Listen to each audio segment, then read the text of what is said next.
Welcome to the Watt Hour. This segment will be speaking about powering the space economy with American Energy.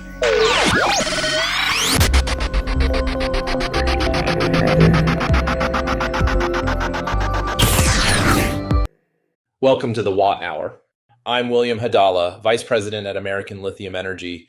In this episode, I want to share a perspective I believe is shaping the future, not just of aerospace, but of how we think about energy, resilience, and industrial leadership. The space economy is growing at an unprecedented rate, now estimated to be over $600 billion globally. That's not just a number, it's a signal. A signal that we're entering a new era where what powers our platforms is just as important as the platforms themselves. This momentum didn't happen by accident. It's the result of sustained investment from governments, the rise of commercial space ventures, and a renewed commitment to innovation. Across communications, defense, observation, and transportation, we're seeing a renaissance in space infrastructure. But as someone working at the intersection of energy and aerospace, I can tell you this. Behind every breakthrough satellite or spacecraft is a quiet but essential foundation: power. If we don't address the quality, availability, and origin of that power, we risk building the future on an unstable base. There's a growing realization among platform developers and integrators. You can't scale the space economy on legacy supply chains. Most battery cells still come from overseas.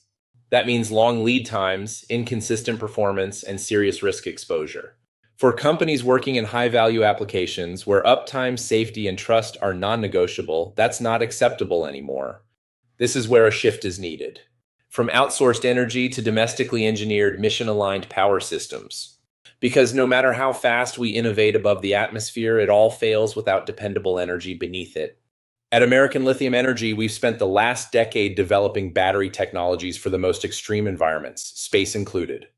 Our lithium-ion cells are built for low Earth orbit and deep space applications, ISR drones, and autonomous satellite platforms, zero failure mission profiles with high discharge rates and thermal resilience.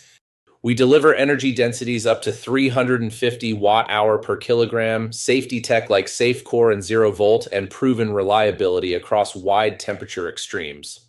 And we build it all in the United States from R&D to production. This isn't off-the-shelf energy. It's engineered for defense, aerospace, and systems that can't afford compromise. The space economy's growth is real, but sustaining it will depend on more than satellite launches and capital investment. It will depend on whether the energy systems behind it are trusted, scalable, and secure. This is a moment for OEMs, platform designers, and systems engineers to ask, is our power solution built for this decade or the last? At American Lithium Energy, we're not just building batteries. We're helping build the industrial backbone that keeps America at the forefront of space innovation. I'm William Hadala. Thanks for watching the Watt Hour. If this resonates with your mission, let's have a conversation, because when we talk about powering the future, we mean it literally.